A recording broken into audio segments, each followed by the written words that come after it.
ఇప్పటికే 2-3 సార్లు మాట్లాడారు. ఒకసారి ఆ కుటుంబానికి వెళ్ళి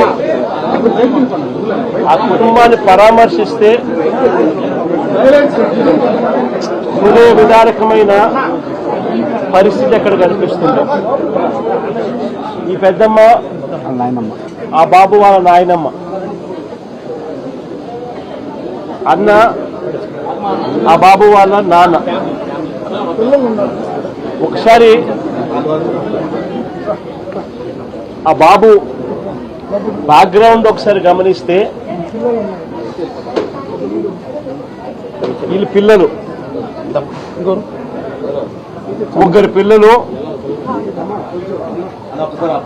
వీళ్ళ పరిస్థితి గమనిస్తే అందరూ కూడా చిన్న ఇంట్లో అందరూ కలిసి ఉండే పరిస్థితి.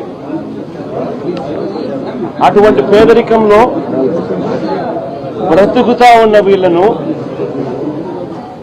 ఈ వ్యవస్థ ఎలా చిన్నాభిన్నం చేసింది అన్నదానికి నిదర్శనం. ఆ పిల్లాడు ఒక టాక్సీ డ్రైవర్. గత 8 సంవత్సరాలుగా ఆ పిల్లాడి మీద ఎటువంటి కేసులు కూడా లేవు. 8 సంవత్సరాల కిందట ఏదైనా చిన్న చిత్తగా కేసులు ఏదైనా ఉండింటే ఆ కేసులు కూడా కొట్టేశారు. ఏ కేసులో ఆ పిల్లాడికి శిక్ష కూడా వల్ల 8 సంవత్సరాల కిందట ఏదైనా ఉండింటే కూడా. ఈ 8 సంవత్సరాలుగా టాక్సీ తోలుకుంటా ఉన్నాడు. ఎటువంటి చిన్న చిత్తగా కేసులు కూడా లేవు. మరి ఎందుకు అలాంటి పిల్లాడిని బలవంతంగా పోలీస్ స్టేషన్కు రోజు రమ్మని చెప్పి హెరాస్ చేయడం, గత 3 నెలలుగా ఆ పిల్లాడిని హెరాస్ చేస్తూ, ఆ హెరాస్మెంట్ చేయడమే కాకుండా ఆ హెరాస్మెంట్ తట్టుకోలేక ఆ పిల్లాడు చనిపోయి ఆత్మహత్య చేసుకునే అంత దూరం ఆ హెరాస్మెంట్ చేయడం మొదలు పెడితే నిజంగా వ్యవస్థ అన్నది, పోలీస్ వ్యవస్థ అన్నది ఎలా దిగజారిపోయింది అని చెప్పడానికి ఇవి నిదర్శనం. హార్డ్లీ 40 years, 40 ఏళ్ళు కూడా ఆ పిల్లాడికి లేవు. Less than 40 years age. భార్య ఉంది, చిన్న పిల్లలు ఉన్నారు. ఒక చిన్న టాక్సీ డ్రైవరు. ఎందుకు స్టేషన్కి పిలిపిస్తా ఉన్నారు? ఎలాంటి కేసులు కూడా లేవు. కేసులు ఆల్రెడీ పాతవి కొట్టేశారు. చిన్న చిత్తకా కేసులు. 8 సంవత్సరానికి ఎటువంటి చిన్న చిత్తకా కేసు కూడా లేదు. టాక్సీ తోలుకునే వ్యక్తిని ఎందుకు పిలిపించినారు? 3 నెలలుగా ఆ పిల్లాడు ఇచ్చిన మరణ వాంగ్మూలం అంటే వీడియో వైరల్, వీడియో రికార్డింగ్ ఒకసారి చూస్తే ఆ పిల్లాడు దాంట్లో మాట్లాడిన మాటలేమిటి? 3 నెలల నుంచి నన్ను రోజు స్టేషన్కి పిలిపించి టార్చర్ చేస్తా ఉన్నారు అని. నాన్న వెంకటేశ్వరరావు అన్న ఆ పిల్లాడితో పోలీసులు చెయ్యకూడని పనులు ఆ పిల్లాడితో బలవంతంగా ప్రెజర్ పెట్టి చేయించేవాళ్ళు. అంటే ఏం జరుగుతా ఉంది? అదంతా కూడా రాజధానిలో, సోకాల్డ్ క్యాపిటల్, సోకాల్డ్ రాజధాని. చంద్రబాబు నాయుడు పక్కన ఉంటాడు.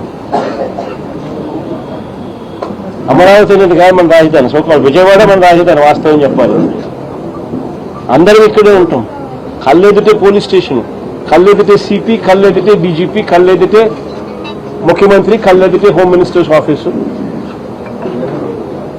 శ్రీలంక పోలీస్ స్టేషన్ వచ్చే పరిధి కూడా డైరెక్ట్ గా సిపి పరిధి.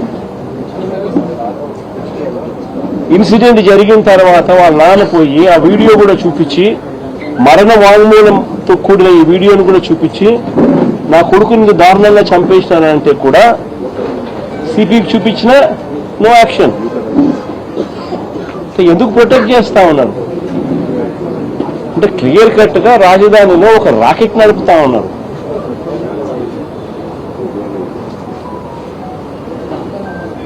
పోలీస్ స్టేషన్లో పనిచేసే సిఐ, ఆ సిఐకి ప్రొటెక్షన్ సిపి, ఆ సిపికి ప్రొటెక్షన్ డీజీపీ, ఆ డీజీపీకి ప్రొటెక్షన్ చంద్రబాబు నాయుడు గారు. ఇదే మాదిరిగా ప్రొటెక్షన్ ఒకరికొకరు ఇచ్చుకుంటా పోలీస్ స్టేషన్లలో ఉండాల్సిన వీడియో కెమెరాలు, వీడియో ఫుటేజ్, పోలీస్ స్టేషన్లలో మ్యాండేటరీగా ఉండాల్సిన వీడియో ఫుటేజ్ డిలీట్ అయిపోయింది. 1 monthలో 2 మర్డర్ కేసులు, లాకప్ డెత్లు. ఒకటి లాకప్ డెత్, రెండోది సూసైడ్. ఒక రిమాండ్ రిపోర్ట్లో చూస్తే, పోలీసులు ఫైల్ చేసిన రిమాండ్ రిపోర్ట్లో చూస్తే వీడియో ఫుటేజ్ 1 monthకి లేదని, May 1 నుంచి June 1 దాకా లేదని. రెండో రిమాండ్ రిపోర్ట్ మళ్ళీ చూస్తే 18 months నుంచి వీడియో ఫుటేజ్ లేదని. మరి వీడియో ఫుటేజ్ డిలీట్ చేస్తే వీళ్ళు ఎవరంటే వాళ్ళు ఎప్పుడు కావాలంటే అప్పుడు డిలీట్ చేయొచ్చా?